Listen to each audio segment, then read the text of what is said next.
it's just amazing being able to go out and see all these girls who love baseball the way I do and be able to coach them and talk to them and inspire them how I went through the game, and just hopefully they'll stick with it like I did, and then hopefully they still enjoy it as much as I do.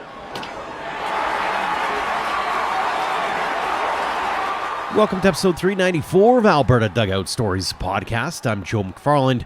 We put the wraps on what has been a very busy week for baseball across the prairies by taking a look at the female game with some pretty exciting news over the last couple of weeks. We have a quartet of guests joining us to get through it all, including a new league in Calgary, a new academy in Saskatoon, an update from the women's national team, and a longtime national team member who's making an appearance in Lethbridge this weekend.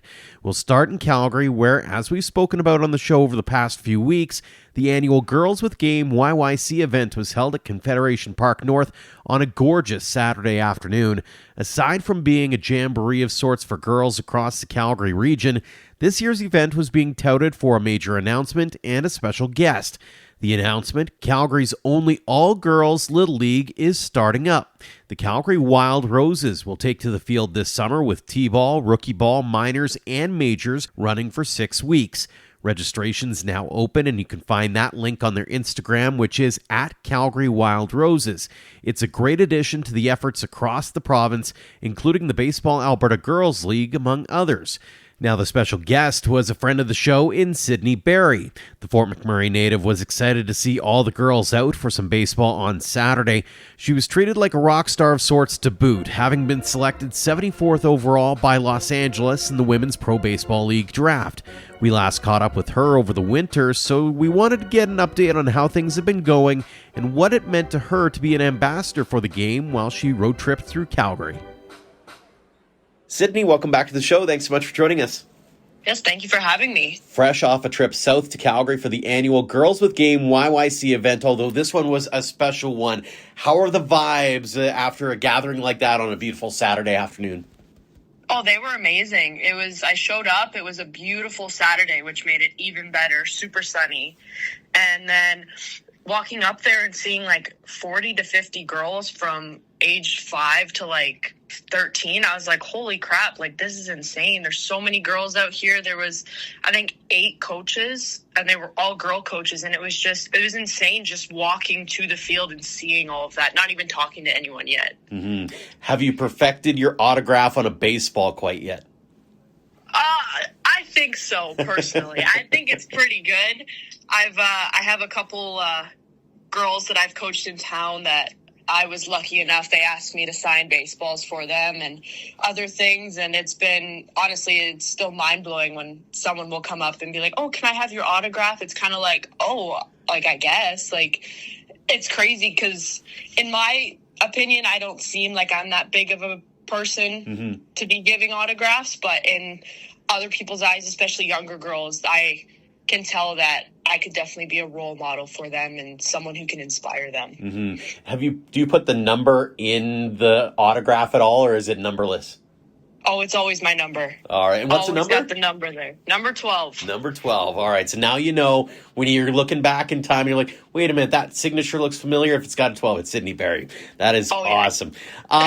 You and I touched on this briefly at the Baseball Alberta Awards the last time we chatted, but what's it been like going to these events and these games and having these girls looking up to you?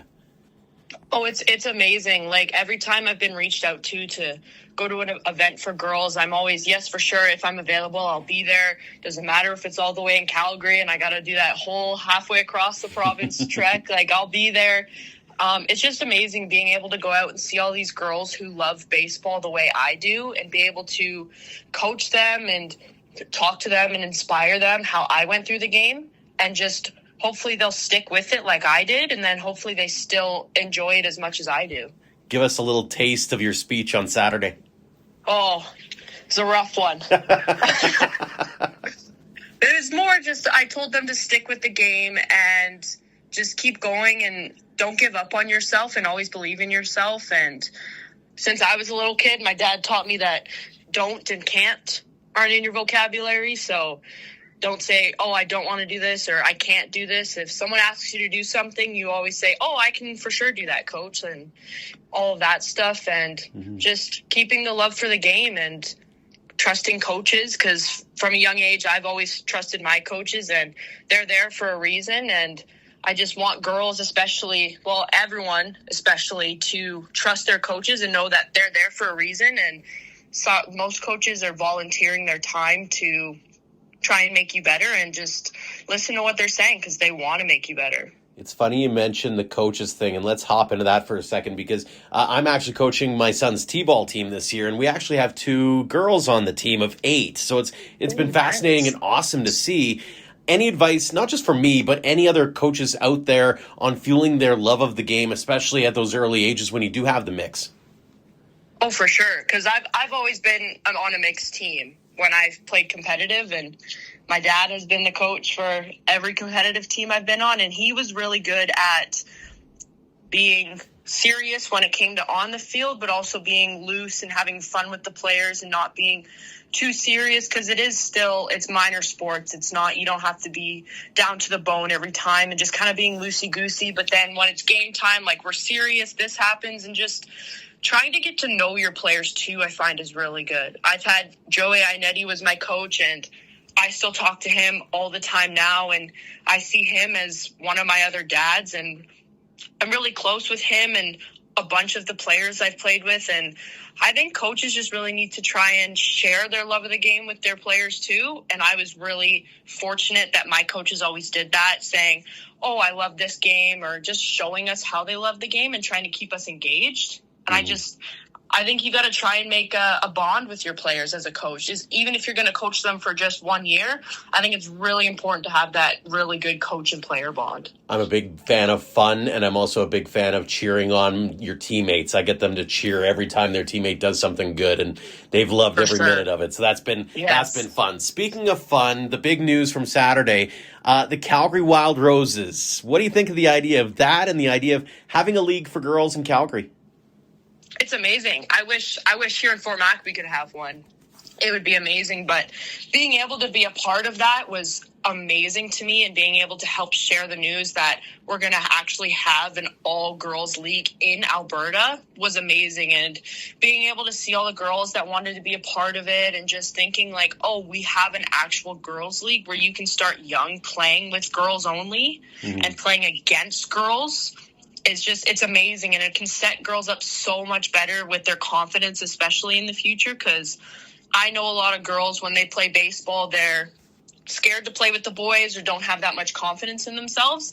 So then being able to have this all-girls league, playing with girls and against girls, it'll be able to build their confidence so much more. I was going to ask about that. We've got the Baseball Alberta Girls League as another example here. How important is that from a former player's perspective to be able to make sure that the next generation has those opportunities that maybe you didn't have growing up? Oh, it's so important, especially now. I find that some girls, they get so nervous playing against boys, and I've had girls come up to me and they're like, oh, like I'm scared to hit against this guy, or I'm scared to do this against this guy.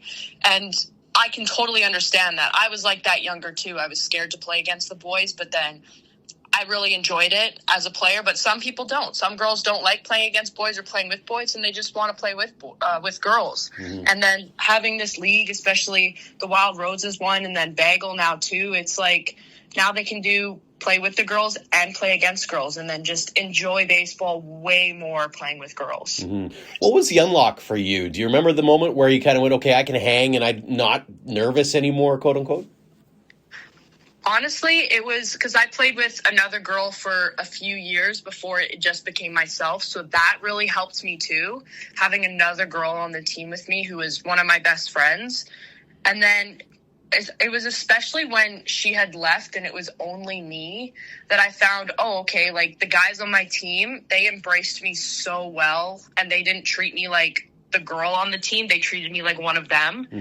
And just being able to be a part of that and play with the boys and at a high level, and then be able to be like, okay, well, now I can show people that, yeah, I'm a girl playing a boys sport, but I can also compete at this high level and with this boys sport.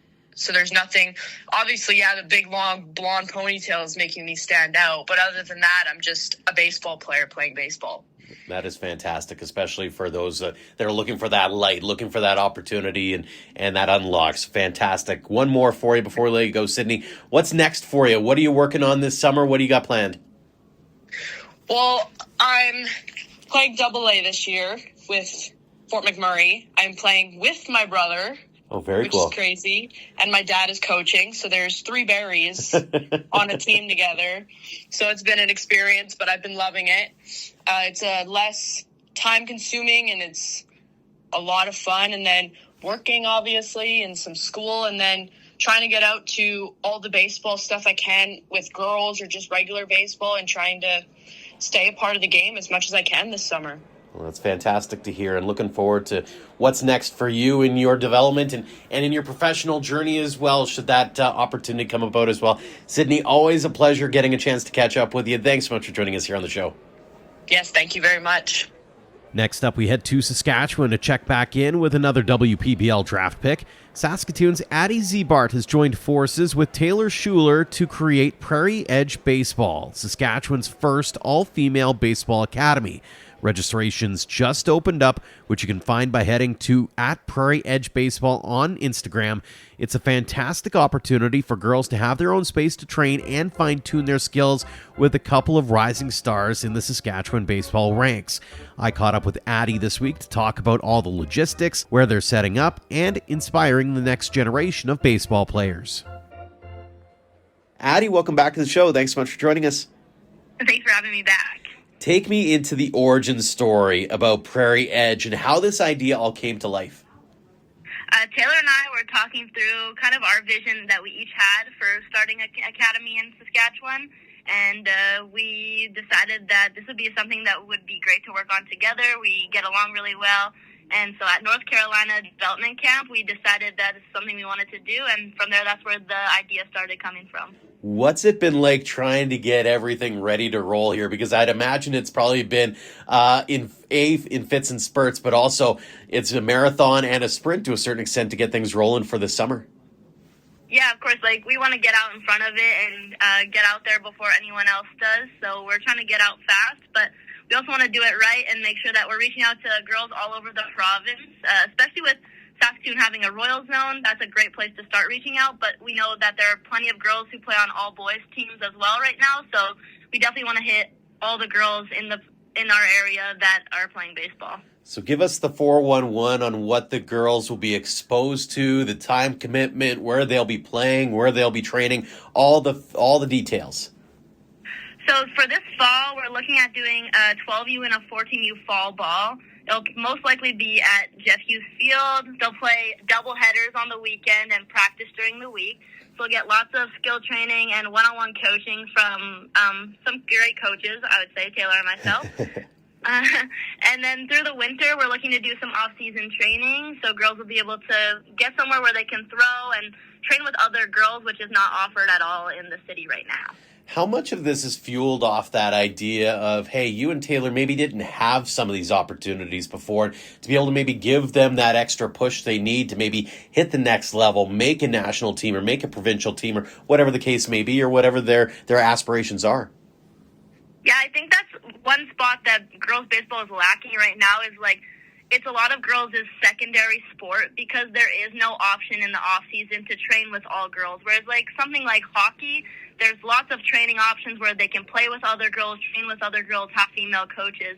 For baseball, it's still very male-dominated, and I think that turns away a lot of girls and causes them to try and pursue maybe hockey or soccer, a different sport, instead of baseball. So I think having this opportunity will allow a lot of girls to stay in baseball longer and maybe choose it as their primary sport. Have you thought a little bit about some of the things that maybe you've learned along the way that you hope to impart upon those, 12U or 14U girls who you don't want them to be taken by surprise to a certain extent, kind of like what you had to deal with? Yeah, I think that just instilling fun. Like, I think allowing them to just have fun in baseball. Right now, I'm coaching an 11U team, and it's just so fun. Like, they just want to have fun. They're out there learning every day, and it's so fun to be teaching them every day. Every day is something new, so it's really fun at that age. Mm-hmm. What do you hope they learn, or what do you hope they take away from the experience once they get there in the fall? take away that baseball is something they can pursue. We hope to instill in them that there is a future in baseball. There's starting to be college teams. There's the national team, and now there's the WPBL. So hopefully allowing girls to play baseball a little longer, especially because in Saskatoon we don't get to play baseball very long because our season is so short, where we have a nice summer. So allowing them to extend into the fall and maybe get some more playing time, build more confidence, I think that'll be fundamental in having girls baseball grow. Mm-hmm. In your eyes, how big is it as well for the girls to have a place to call their own? Because obviously they've got to play on boys' teams as an example, or hey, they've got to go travel a long ways to go and get that specialized training. Like, how big is that in your eyes to be able to maybe give them that opportunity? It's so huge to me. I know one of the girls on the team I was coaching said to me, she said, "Why don't we play any other girls' teams?" And I said, "Well, you're the only girls' team in the entire province at this level." So I think it would be really awesome if, girls would be able to play some other teams that are also all-girls teams, or maybe even eventually have an all-girls league. Mm-hmm. A couple more for you here, Addie. First off, we talked a little bit, you mentioned it, the WPBL. You were drafted in November. What's it been like from your perspective to kind of be the rock star, so to speak, because you've got that name association, that star power attached to it? It's been really cool, and I feel like it's something that I really want to use to make a difference back to girls baseball. Like, no matter how it changes things, the ability to get drafted and then just use that to inspire other girls is something that I take very seriously, and I hope that it comes across through this academy. Have you perfected your autograph skills, especially when it comes to baseballs? I think so, yeah. I've been working on it for a while, but yeah, I think I've got it down now. How exciting is that to be a part of? I mean, obviously there's still a lot that can happen over the next few months and leading towards that inaugural season and that kind of stuff, but just getting that opportunity to have the professional side of things and be known as a professional. It's been really cool, yeah. It's really fun when other, like, the girls and stuff, they come up to you and they're like, "Oh my gosh, you got drafted, which team was it?" And they're just so excited, and it's so fun to see because I feel like, it is changing girls baseball, allowing girls to see that they can play baseball and that it's something that is available to them.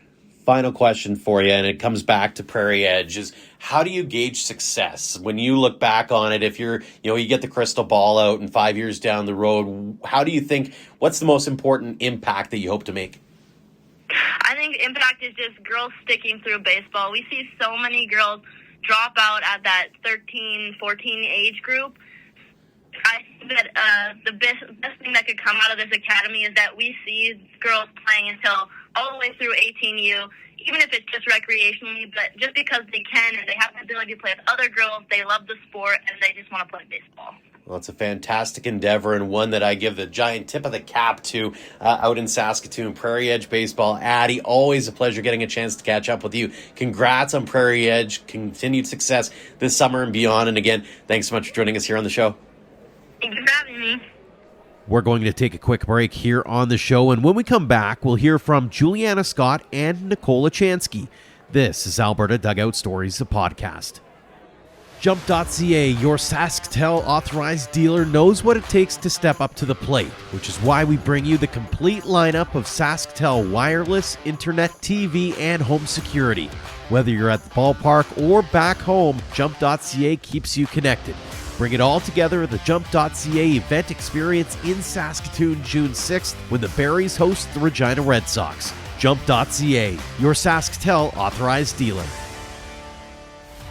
MLB outfielder Denzel Clark wishes he had the road to Okotoks growing up. I just remember days when we were younger, junior national team trip was kind of just like, yo, if we played you guys, we would smack you. We're talking like us being the Mets, talking to Langley Blades, talking to Okotoks, talking to these guys. We're talking like, yo, we are going to like put the work on you. But it never happened. Now that it's actually going to happen, you can put the money where your mouth is now. It's exciting to hear about. The Road to Okotoks, July 14th to 19th. Get your tickets at theroadtookotoks.ca. Welcome back to the show, and we'll turn our attention now to the women's national team, who are fresh off sweeping Puerto Rico to book their ticket to the WBSC Women's Baseball World Cup group stage in Rockford, Illinois in July. There, they'll play the U.S., Australia, Hong Kong, Korea, and Mexico, with the top 3 teams qualifying for the World Cup in 2027. It was the first time wearing the red and white for Calgary's Julianna Scott. We first got to know her back on episode 284. She's in Quebec right now, playing in a women's league there, hoping to get a call back to Team Canada for the group stage and, hopefully, another one next year for the World Cup. Julianna, welcome back to the show. Thanks so much for joining us. Yeah, thank you for having me. Back home after a trip to Puerto Rico with Baseball Canada for the group stage qualifier. 3 big wins for the sweep. How is everyone feeling about that? Really good. Yeah, it was really exciting to get down there and get the group together and get 3 big wins. On a personal level, your first time repping the Maple Leaf. Take us back to the beginning on this one. How'd you find out that you were making the team? A midterm when I found out. It was like open book. And I'm just sitting there. I have my do not disturb on, but I let emails get through and my phone buzzes and I'm like, oh no, like what's going on? I look down and it's Adam and it says congratulations. And I was like, oh my goodness, like this is crazy. It meant a lot. First people I called was my parents. It was really special. So when you're in a midterm like that, are you trying to get out of the midterm? Are you trying to like hold everything together? Are you rushing through it? Like walk us through trying to go through those moments. It was open book. And so I'm just like sitting in the room and we can like get up and go as we please. Obviously you don't want to be gone for too long. It is a midterm, but I like pick up my phone. I'm like, I'm just going to leave for a little bit. I go down into like the staircase for like, I don't know, I hope nobody heard me, but I just immediately call my parents. I was like, this isn't something that can wait. Like, this is something that I've dreamed about and they've made a lot of sacrifices for. So my midterm can wait. That is absolutely awesome. Now, fast forward a little bit. You walk into the clubhouse for the first time.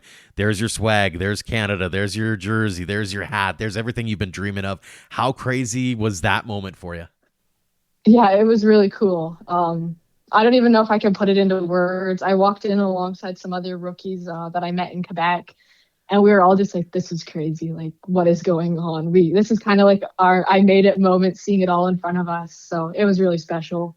And then obviously you're stepping out onto the field, which is a whole other level. You're getting to practice and play with a lot of talent, and we'll get to that in a second. But that had to have been a pretty proud moment, too, to just take that step back and go, all right, I've accomplished something that I've had on the bucket list for a while. Yeah, for sure was. I caught the second game, and like Anthony and the other coach and the umpires were still talking.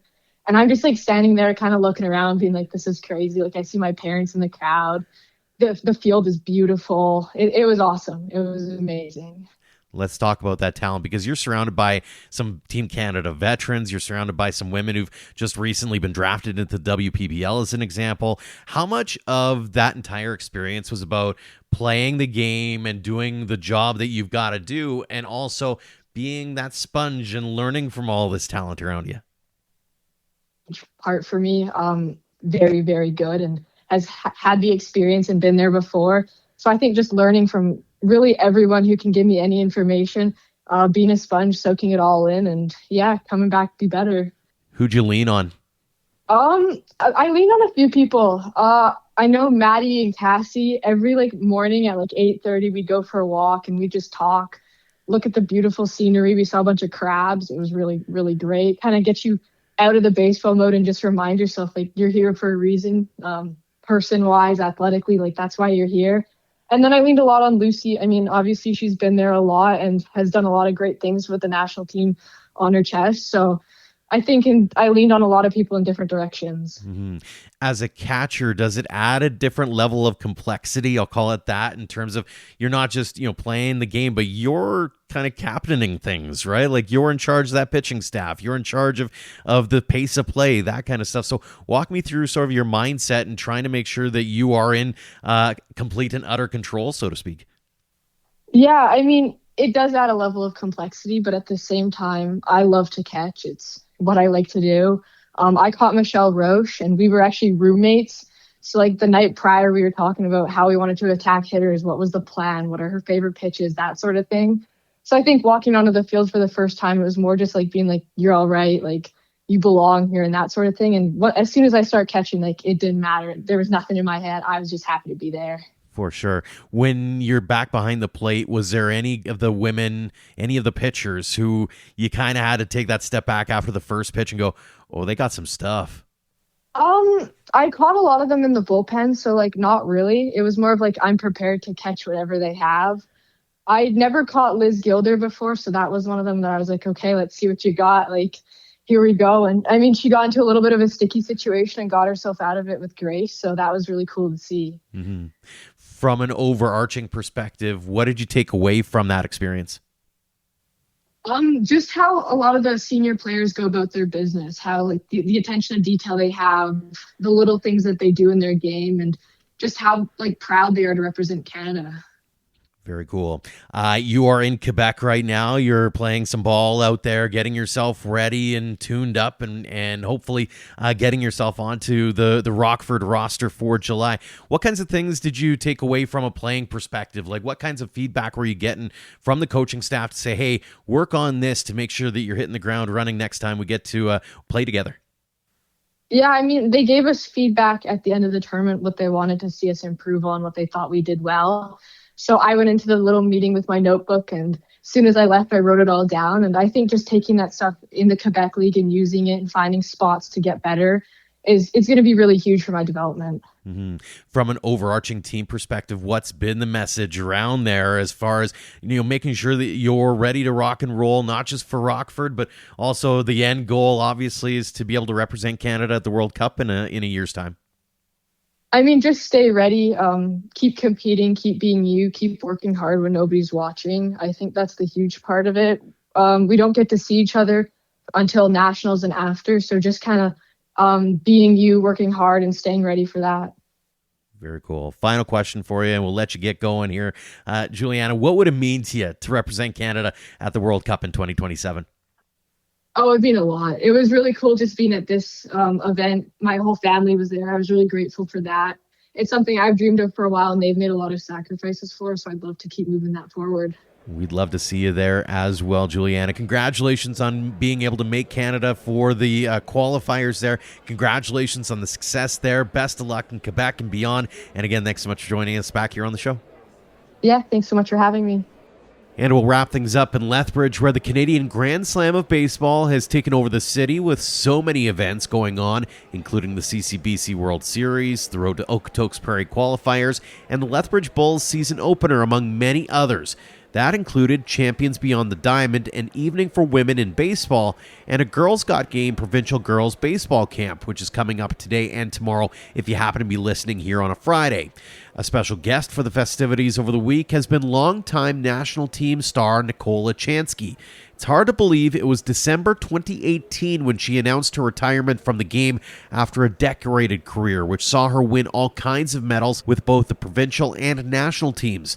The last time we had her on the show was way back on episode 9.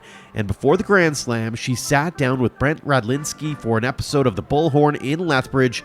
Here's that conversation. How you doing today, Nicole? Yeah, great. Thanks, Brent. Let's get back to you and how you got started in baseball. Like you probably started in t-ball. What was the transition? Like, how did you decide to? Because like girls, young females, they have a chance to go play softball or go play baseball, wherever it might be. What when you got past the t-ball stage or coach pitch, what made you decide to stick with baseball?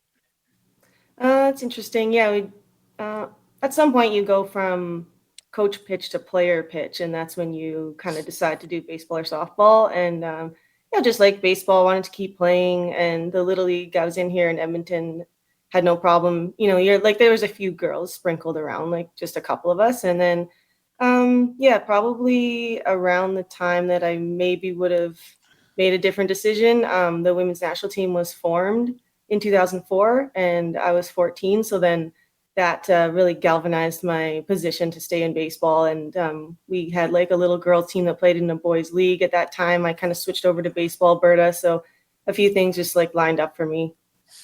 With that, the national team, it doesn't get a ton of press, and there's just how it is. I mean, men's and women's right across Canada. It's not a major thing, except for when they almost win at the World Cup this year. But how did that come about? Like, what did you get? Because Baseball Alberta helps with promotion a lot. Was it something that was just put in front of you, or how did it become a realistic goal? It was hilariously, the first one was in Edmonton. Yeah. Like they played in 2004 at, well, it was called Telus Field then, and I grew up here in Edmonton. So I think I just found out about it because like I heard that it was happening in Edmonton and went to go watch. So is that something you go, hey, this is something different. This is something that's not around. This is something that maybe I can do and I can become a part of. Like, or because I have a niece who's in soccer, and when with the Canadian women's national team in soccer, that was something that inspired her. Was that something you got that, hey, you know what, I'm a pretty good ball player in my own right. This is something I can possibly become a part of. You know, you're pretty young, but it's a realistic goal.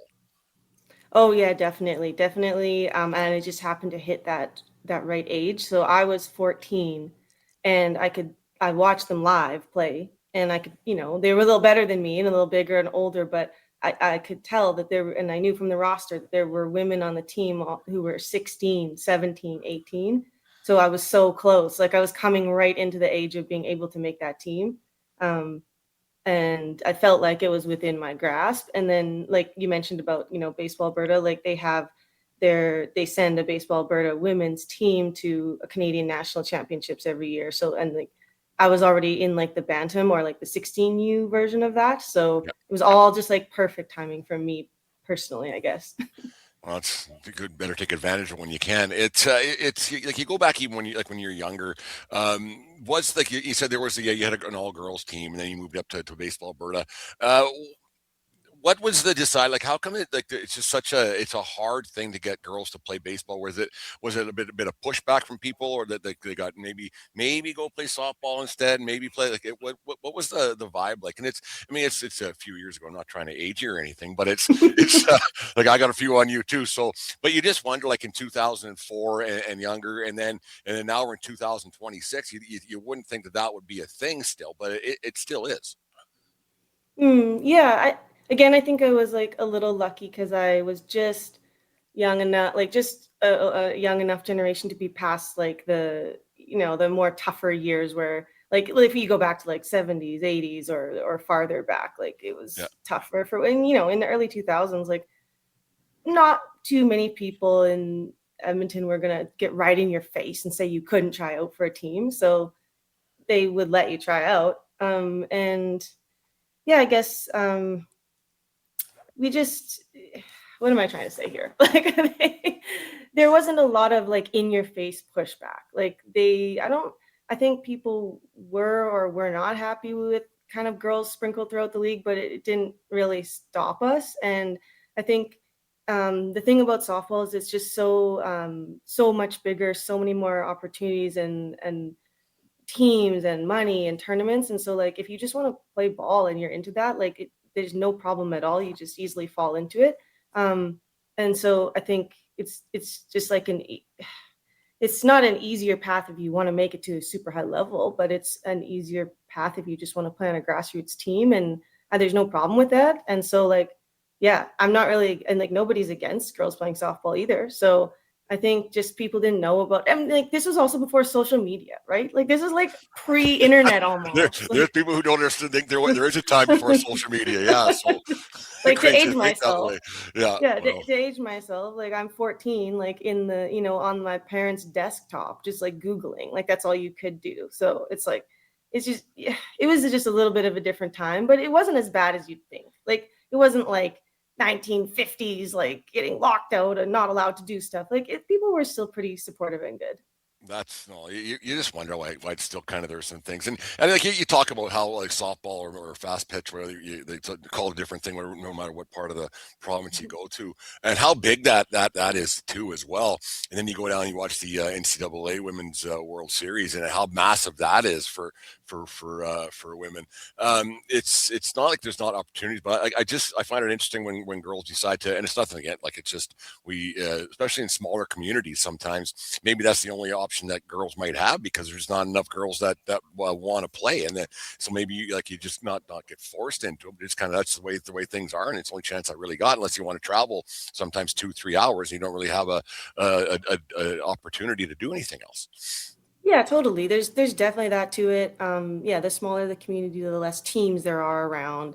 And I don't begrudge anyone for wanting to play on a girls team. Like if that's your only option to play with girls, and that is often where people go. And like, I loved playing with girls too. I loved all the women's teams I played on. And then, just when there wasn't one, then I would stick it out and try to get some playing time on a boys team to get better. But that's not like an obvious path. Like a lot of girls wouldn't even think that they're like allowed or would have an option to try out to do that. And then even if they do, it takes a lot of like gumption to go and do that. So I don't, like, it's just not an easy thing to fall into. But if you love baseball, like obviously you can figure it out and go do it. And now we're trying to grow these leagues and have girls leagues, and it's great for girls. But yeah, I mean, I don't like it's softball is huge. It's great. It's its own thing, and it'll always be there for girls if they want to play. Yeah.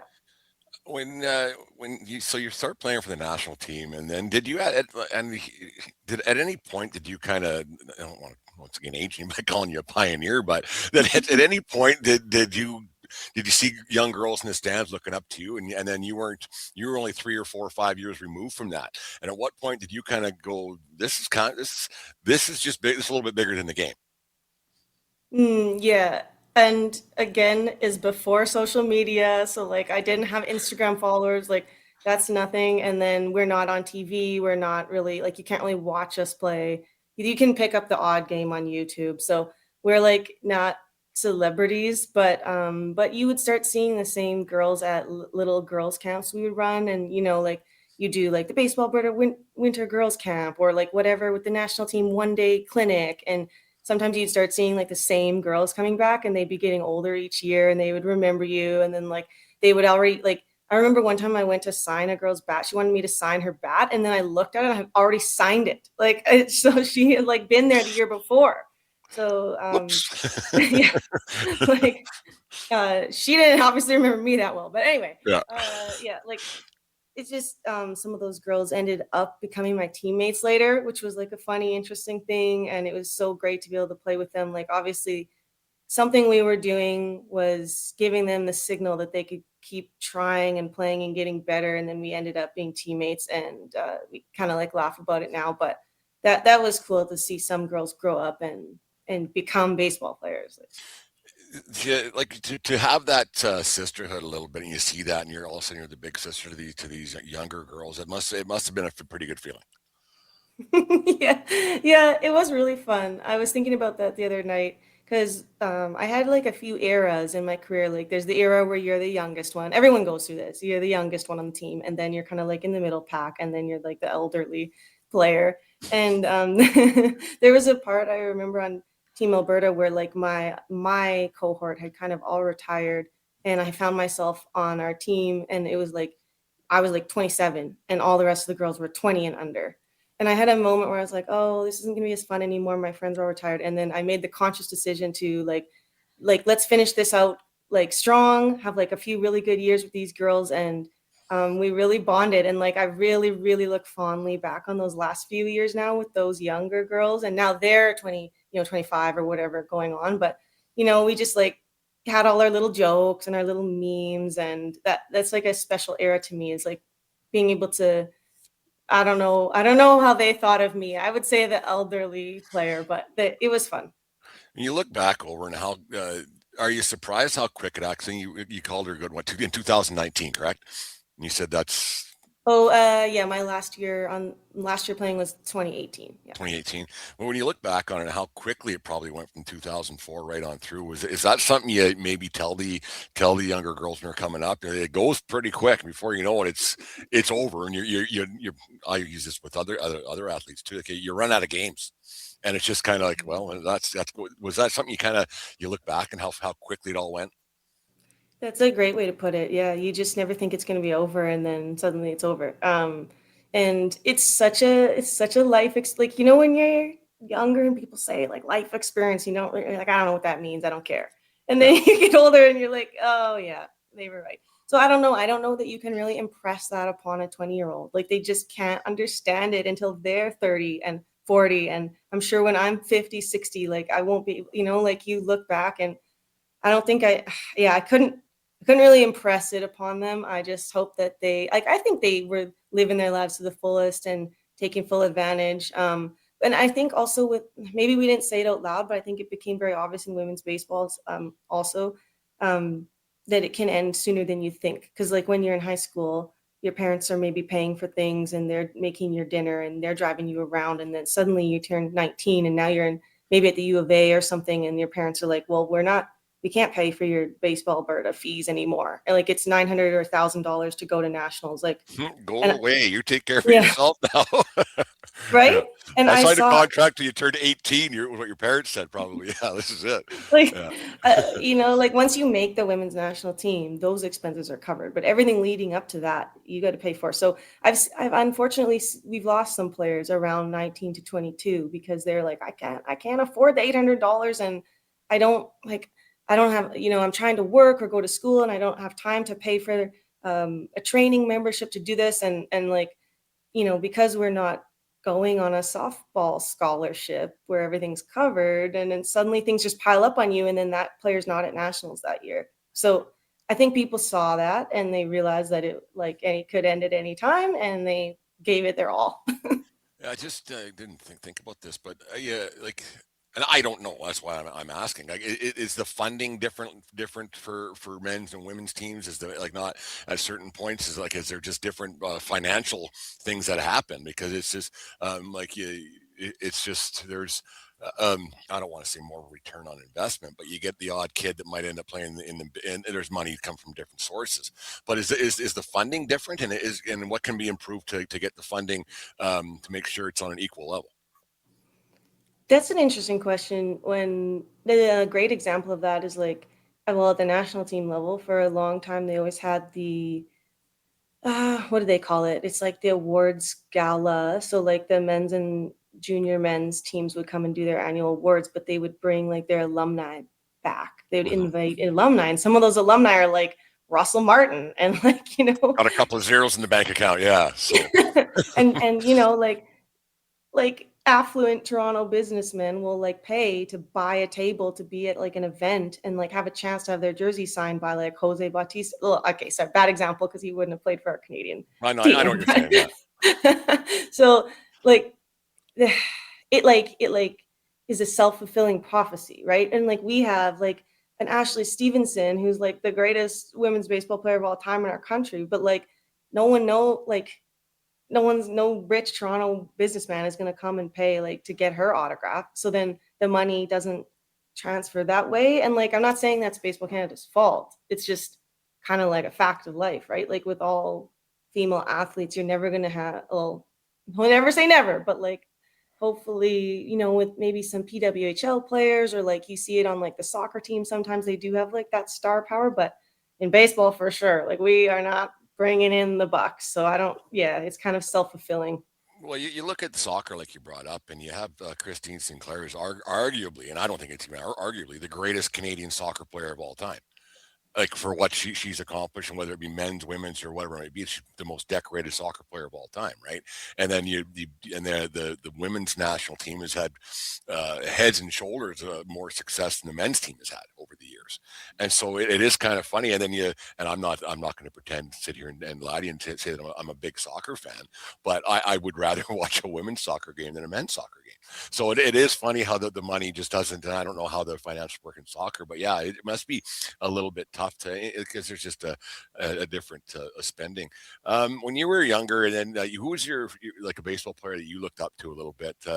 On first the female side when you first started watching it back in Edmonton there, but then on the male end of things, were you a Jays fan? I'm a Jays fan, like in the sense that every Canadian is a Jays fan. Because you're supposed to be, yeah. Yeah, I do.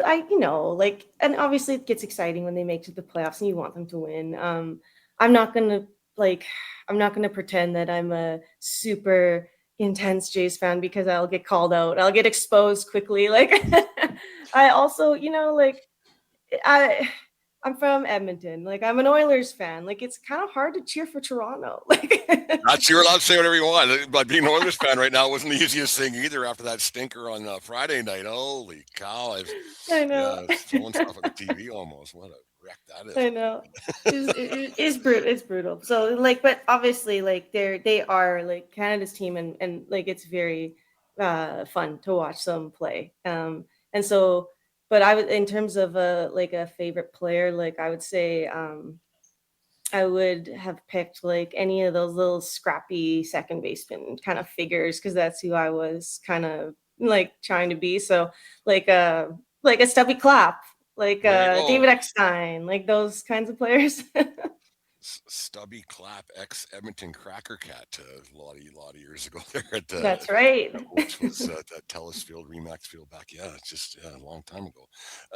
What did you talk about like the baseball gets the Blue Jays bump. It happened in 2015, and it probably happened, and it happened right across. I was talking with Joe McFarland from Dugout Stories there. How did the Blue Jays bump happened again this year? Is that something that can only help girls baseball as well? I definitely think so. I think that it was, like I said, exciting for everyone, including kids. And as soon as it gets warm again, kids are going to be asking to play baseball, and including girls. Like, I'm an example. All the girls I played with are examples of girls that wanted to play baseball. And so now you just Google it, you look it up, and wherever you're living, like there's way more likely to be a team for you. So yeah, you can still play t-ball, or you can play like a mixed with on a boys team, and that's still great. And I'm not too sure. I need to research a little more what Little League is up to with their girls teams, but I know that Baseball Alberta has that Baseball Alberta Girls League, and it seems to be maintaining itself and growing. So now, like, yeah, unfortunately, if you live in a small town, it might not be in your town yet. But then again, it's in places like Fort McMurray and Hinton. So like, I think that there will be a bump of girls asking to play, and then they'll be like, the chances will be there more likely. What has to happen for it to get to the next level?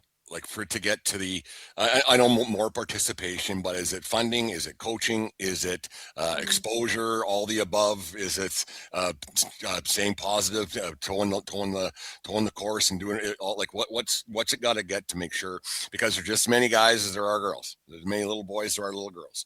And so what's got to happen? And maybe this might be a thing too, but like with soccer, you can put 15 little boys or 15 little girls in the field, and here's the ball, and they run around. Baseball, there's some equipment, not a lot, but it does get a little bit spendy. Is it just a financial thing? Like what's got to happen for it to get to the next level for young women to get into the game of baseball? I do think there's been a lot of good things that Baseball Alberta and Little League have done that they just have to keep on with. Like, they have to keep on with this league, and I think they've been doing a good job. And like, unfortunately, it might take 10 to 20 years to like really cement it. Yeah, for the financials, yeah, like why does every kid need to have like a $500 bat now? Like when we were little, there was like the bat bag. Yeah, if you got a $4 swing, you don't need a $500 bat. Yeah, it's just I don't understand it. Yeah, like it is funny. Like you bring that up, and you see every kid's got 2 pairs of Oakleys, and they got 4 gloves, and but then they're complaining, and parents are complaining about certain things. Well, they don't need it. They only got one set of eyes. It's just really strange to I don't know.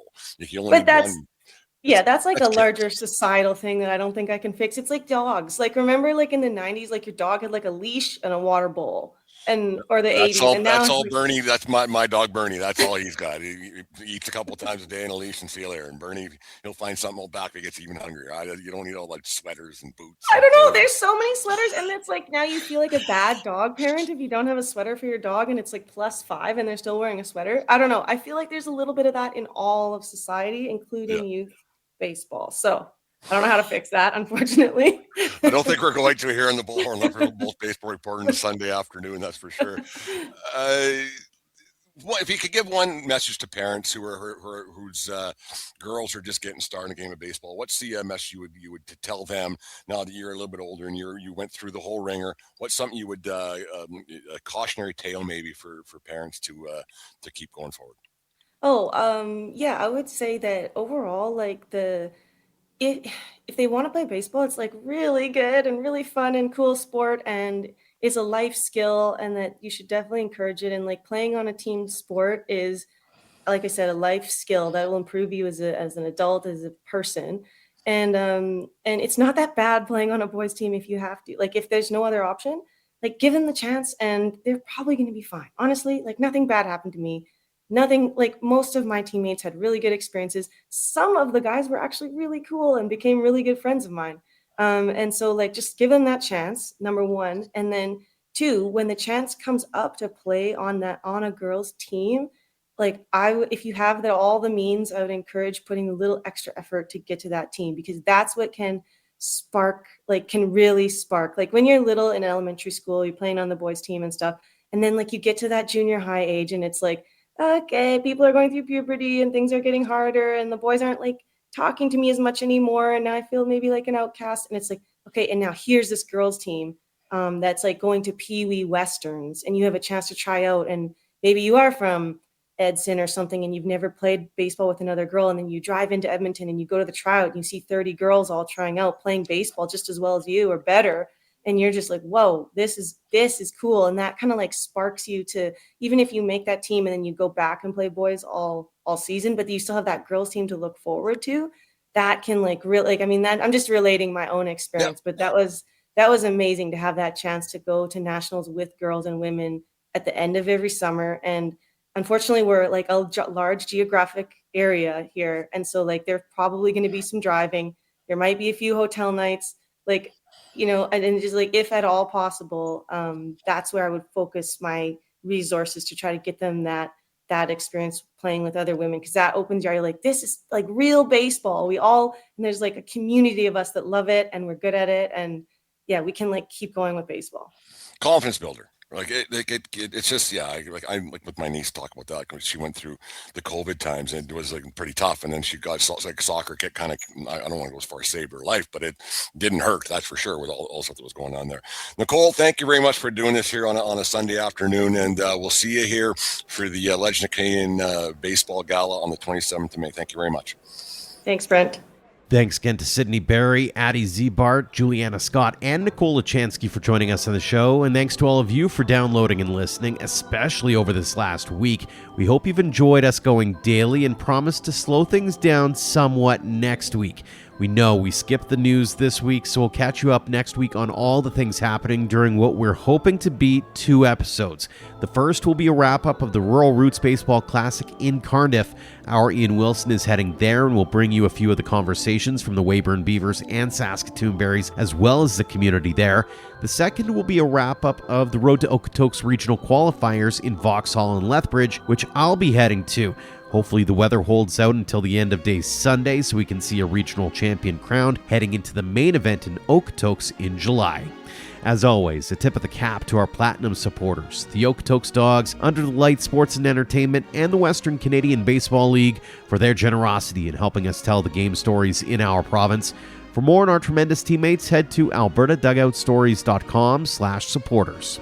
Until next time, thank you for all of your support online, on social, and on air of Alberta Dugout Stories.